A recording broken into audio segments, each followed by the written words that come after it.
Saudara, susunan Kabinet Prabowo Gibran terus digodok jelang putusan Mahkamah Konstitusi atas sengketa pemilihan presiden.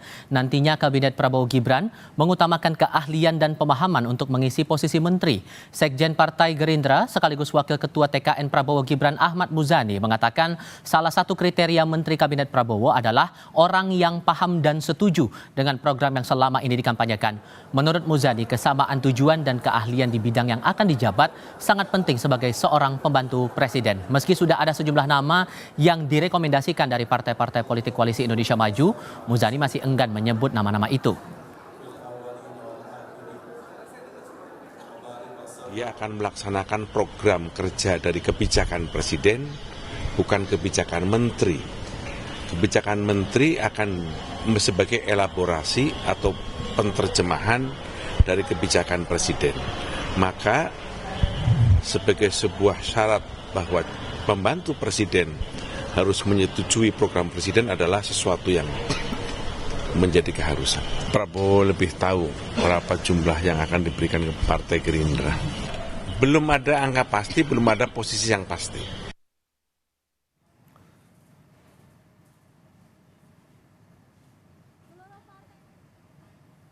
Menjemput kemenangan Indonesia Maju, Capres dan Cawapres 2024, Prabowo Gibran. Juru bicara Partai Demokrat Herzaki Mahendra Putra bilang jika Prabowo sudah meminta Ketua Umum Demokrat Agus Harimurti Yudhoyono untuk mempersiapkan kader-kader terbaiknya yang nantinya bakal mengisi posisi kementerian. Ia menegaskan kader terbaik Demokrat saat ini adalah AHY dengan pembuktian kinerja sebagai Menteri ATR dan Kepala BPN yang baru beberapa minggu bertugas sudah berani memberantas mafia-mafia tanah.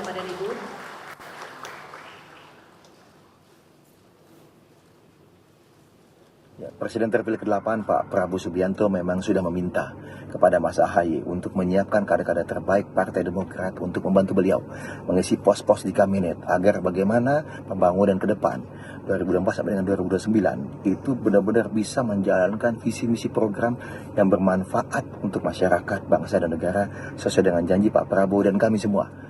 Jadi kalau bicara kader terbaik Partai Demokrat siapa? Ya nomor satu tentu Mas AHY, Ketua Umum kami. Beliau telah membuktikan kapasitas dan kapabilitasnya dalam memimpin partai ini. 3 hari menjelang putusan Mahkamah Konstitusi, Partai Koalisi Prabowo Gibran kian intens membahas komposisi calon-calon menteri. Lalu partai mana yang akan mendapat kursi mayoritas di kabinet? Dan benarkah kabar yang menyebut jumlah menteri akan berdasar jumlah perolehan suara parpol di pemilihan legislatif? Kami diskusikan bersama dengan para narasumber. Bergabung saat ini Wakil Ketua Umum Partai Golkar Ahmad Doli Kurnia, lalu ada juga Wakil Ketua Umum Partai Amanat Nasional Yandri Susanto, dan Direktur Eksekutif Carta Politika Yunarto Wijaya. Selamat sore semuanya, apa kabar? Selamat sore. Terima kasih sudah hadir dalam diskusi kami kali ini. Waalaikumsalam warahmatullahi wabarakatuh. Mas Yandri, saya ke Anda dulu. Ada kabar yang bilang bahwa untuk komposisi menteri ini disesuaikan lagi dengan jumlah perolehan suara partai di pemilihan legislatif. Kabar itu terkonfirmasi atau belum nih? Wah, baru dengar saya, Mas. Oke. Jadi kalau benar, gimana respon PAN? ya kalau persoalan kursi menteri memang hak prerogatif Pak Prabowo yang akan menyusun ya. Tapi tentu PAN bagian dari koalisi Indonesia Maju, di mana Bang Jul sangat aktif dan bahkan PAN sudah 3 kali mendukung Pak Prabowo. Kami yakin komitmen yang dibangun oleh Bang Jul dengan Pak Prabowo itu insya Allah bisa terlaksana ya. Jadi berapa menteri, siapa yang diajukan oleh PAN, udah kami serahkan penuh kepada Ketua Umum, pada Bang Jul. Nah, persoalan apakah disesuaikan dengan jumlah kursi di parlemen atau apa, tentu PAN belum dengar tentang itu. Tapi sekali lagi bagi PAN karena memang yang berhak penuh menyusun menteri itu adalah Pak Prabowo, tentu kami perserahkan penuh kepada Pak Prabowo. Nah, termasuk ke depan siapa yang akan diajukan sudah kami putuskan di internal partai. Itu sepenuhnya hak Ketua Umum Partai, yaitu Bang Jul, untuk mengkomunikasikan, membawa nama-nama kader PAN yang akan diusulkan sebagai calon menteri kepada Pak Prabowo. Gitu, Tapi Mas. jumlah kursi yang diminta dimohonkan berapa dari PAN ke Pak Prabowo? Kan udah ngomong Partai Golkar bilang, Pak Erlangga bilang minta 5. Kalau dari PAN hitung-hitungannya berapa tuh? Ya kalau PAN prinsipnya kita tidak menyebut angka, tapi komunikasi dengan Bang Jul dengan Pak Prabowo sudah sangat sering, dan ketika Pak Prabowo kunjungan kepada PAN di buka puasa waktu tanggal 21 Maret, sehari setelah penetapan hasil dari KPU, ya di situ Pak Prabowo menyampaikan nanti insya Allah akan ada kader-kader PAN yang akan mengisi posisi-posisi di Oke. kabinet. Mhm. Persoalan berapa, sekali lagi itu ya wewenangnya Ketua Umum dan wewenangnya Pak Prabowo. Oke. Saya tidak kapasitas itu, Mas. Oke, saya coba konfirmasi ke Bang Doli. Bang Doli, kan dari koalisi KIM kan suara Golkar tertinggi di sejauh ini dari hasil pileg begitu. Di awal dari Pak Erlangga juga bilang ya dapat 5 kursi menteri lah. Dengan perolehan semacam itu di pileg, ada kemungkinan bakal nambah lagi nggak permohonan untuk kursi menteri ini di Golkar, Bang Doli? Nah, pertama saya harus jelaskan bahwa angka 5 itu bukan permintaan ya. Oke. Jadi waktu itu kan angka 5 itu muncul ketika ada pertemuan antara ketua umum kami dengan ketua-ketua DPD Partai Golkar Provinsi se-Indonesia. Jadi itu dalam bentuk menyemangati, kami bersyukur ya pada saat itu kita pada saat bulan puasa ya mensyukuri hasil Pilpres di mana Golkar dengan teman-teman partai politik lain yang tergabung dalam Koalisi Indonesia Maju itu menang Pilpres. Kemudian Golkar mendapatkan suara penambahan cukup signifikan ya di Pileg 2024. Nah, dari hitung-hitungan itu kemarin ya Ketua Umum cuma sampaikan aja ya kalau dengan hitung-hitungan kontribusi yang dilakukan oleh Partai Golkar dalam Pilpres ya wajarlah setidaknya dapat 5 kursi. Jadi itu bukan permintaan. Nah, yang kedua, sekali lagi tentu semuanya kita harus meletakkan ini secara proporsional gitu, bahwa penyusunan kabinet itu adalah hak prerogatifnya presiden. Tetapi berdasarkan pengalaman ya, dan memang juga terjadi di dalam Pilpres ini, selalu kan calon presiden dan wakil presiden yang terpilih itu didukung oleh gabungan partai politik. Nah, jadi dan 2 pemilu sebelumnya juga gitu, Pak Jokowi juga seperti itu, Pak SBY juga seperti itu. Jadi dalam penyusunan kabinet, walaupun hak prerogatifnya presiden, pasti juga akan ada pembicaraan ya dengan partai-partai koalisi yang mendukung. Nah, dalam hal ini sama PAN juga Golkar dalam beberapa kali pengalaman menyusun pembicaraan dalam komposisi kabinet itu diserahkan kepada ketua umum yang mengkomunikasikan dengan Pak Presiden terpilih. Nah, dalam hal ini nanti mungkin Pak Prabowo. Dan saya yakin bahwa Pak Prabowo ya sebelum juga kemudian kemarin kita bertarung di Pilpres, sebenarnya kan sudah ada pembicaraan awal sebetulnya dengan para bisa kemungkinan lebih dari 5 nggak tuh diusulin, Bang? Dan yang tahu cuman Pak Prabowo dengan ketua umum partai politik gitu ya. Jadi nanti kita tunggu saja, dan saya selalu mengatakan Pak Prabowo juga pasti sudah punya rumusan sendiri ya, bagaimana menempatkan secara proporsional, secara adil gitu ya koalisi-koalisi Indonesia Maju ini, termasuk nanti saya kira kalau kemudian nanti ada partai politik yang bergabung ya, yang juga kemungkinan akan juga bergabung dalam pemerintahan, dalam bentuk pemerintahan itu di kabinet, ya pasti itu semuanya dilakukan secara ada rumusan-rumusan yang saya kira Pak Prabowo tahu. Oke, saya tahan dulu di situ. Saya harus coba tanyakan lagi ke Mas Toto. Mas Toto, tadi dari konfirmasi kedua parpol ini, Anda menangkapnya berdasarkan apa sebetulnya Pak Prabowo Gibran ini akan menempatkan orang-orang di kabinetnya nanti? Ini rumusannya kalau dalam sistem presidensial itu sebenarnya hanya bicara kapabilitas. Makanya yang dikenal dalam sistem presidensial harusnya adalah zakon kabinet. Targetnya adalah, makanya istilahnya prerogatif. Artinya bisa semaunya presiden memilih siapapun. Mau 100% tidak ada orang partai, itu juga prerogatif presiden. Mau 100% orang partai, itu juga prerogatif presiden. Tetapi kan memang realitanya, tadi Bang Doli sudah menyinggung sedikit, turunan dari pemilu yang mengisyaratkan dukungan 25%, biasanya ada hutang budi politik. Koalisi, dukungan dalam Pilpres akan dibayar dalam jatah menteri dan jabatan-jabatan lain. Nah, artinya kita tidak bisa melihat capability doang gitu ya. Itu kan 1C, huruf depannya kan capability C ya. Jadi biasanya akhirnya realistis ada 3C. C yang kedua ini yang kita sedang bahas, coalition, yang kemudian jadi basis penyusunan kabinet juga. C yang ketiga namanya chemistry. Jadi realitanya seperti itu. ketika seorang presiden terpilih lebih banyak aspek chemistry-nya, yang biasanya dipilih adalah orang-orang terdekatnya saja. Oke. Ini biasa akan cenderung membuat kabinet tidak profesional karena hanya diisi oleh orang yang dia percaya, tapi belum tentu mumpuni. Ada juga yang kemudian cenderung kemudian berat ke bobot coalition-nya. Kalau bobotnya ke coalition, yang terjadi adalah presiden disebut tersandera karena kabinetnya menjadi lebih politis dan tidak profesional. Apakah ini kemudian diharapkan? Dua C yang lain tidak. Tetapi bagaimana kemudian aspek capability tadi atau apa dari sisi capability tadi itu kemudian beyond dari 2C yang lain. Oke. Nah, poinnya apa sih? Secara kuantitatif ya sudahlah, kita tahu rumusannya akhirnya yang suara partainya lebih gede di parlemen akan dapat jatah kursi lebih banyak.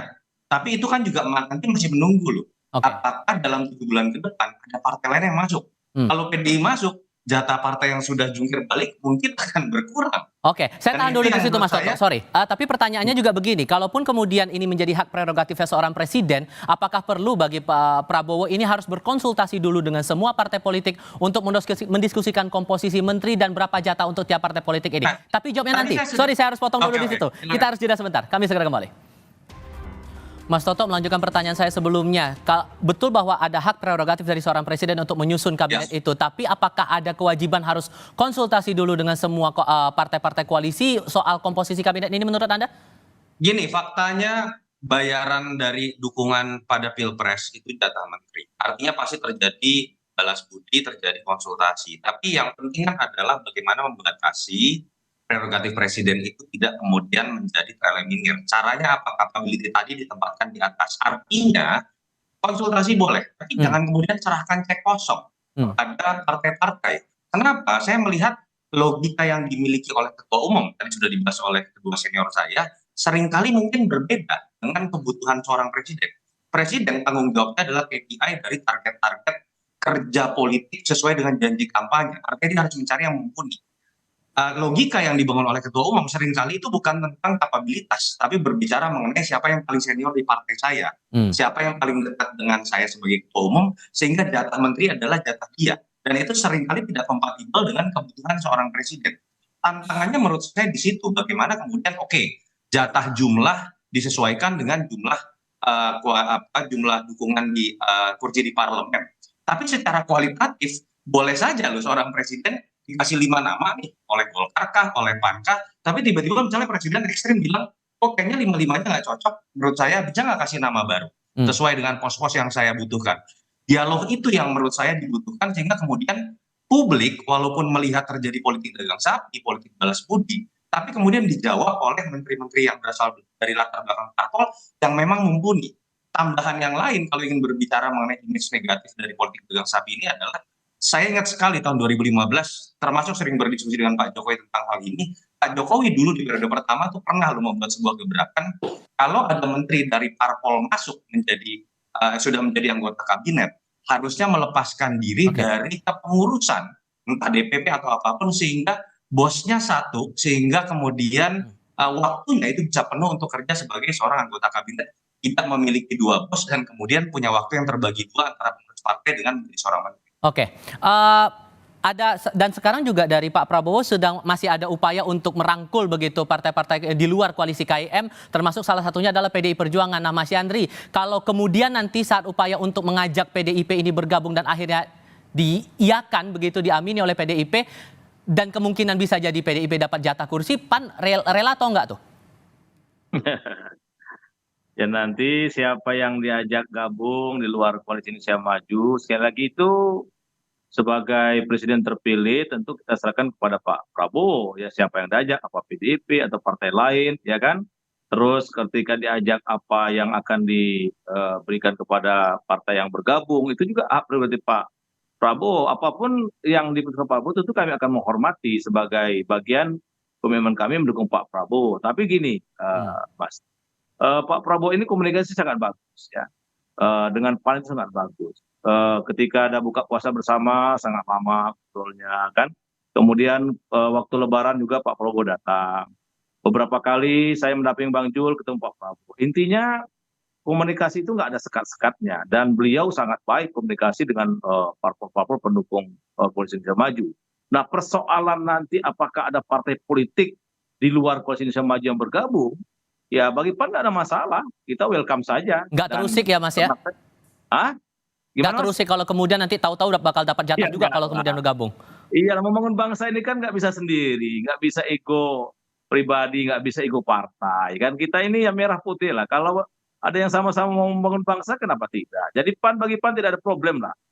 Mau ada yang masuk, kemudian bergabung, nanti diatur berapa jatah kursi menterinya itu ya serahkan kepada Pak Prabowo. Bagi PAN nggak ada masalah.